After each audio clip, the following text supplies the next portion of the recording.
नमस्कार। आज सारा विश्व रे भारत हेउ बा भारत बाहर बा ओडिशा रे हेउ सहर ठू आरंभ करी गाँ पर्यंत सबुठी महाशिवरात्रि पालन हेउछि। देखिबाकू मिलिथिला देवदेव महादेव बा त्रिलोकीनाथंक पाखरे एही जागर रे जे जहा मनासी थांती बाबा भोलानाथ मन जानी फल देइथांती।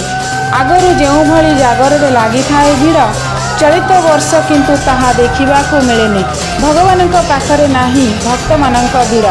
कोरोना कटकणा भितरे भोलानाथ बा त्रिलोकनाथ देवदेव महादेवंक रीतिनीति दिन रे पूजा पाठ सह अर्ध रात्रि महादीप उठिबा सह शिव जयंती बा जागर ओषा पालन हो जाइछि।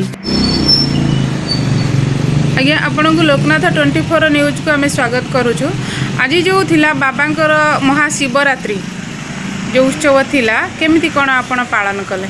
प्रत्येक वर्ष परि वर्ष कोविड कटकणा भितर बहुत माने जति लोक भक्त मैंने आसवा कथा से 100% आस जो मैंने परिवार लेके आसती से जड़े जड़े आसिक प्रसाद पूजा कर आगुरु बहुत बढ़िया से पालन होता से पालन दीप आसी जगह जाऊे सब करते बट ए वर्ष किसी जगह जगह ना खाली प्रसाद भोग कर आज्ञा आउ कौन कहवाक चाहिए जो बाबा भक्त माने श्रद्धालु माने रही कोरोना उपरे आपण कौन कहवाई चाहते? बर्तमान कोरोना विषय तो कोरोना सकाशे बर्तमान भक्त मान आशीर्वाद बंद प्रसाद भंडार नहीं जाइए अन्य मैंने जो जगह जाती से आसी ना वर्ष।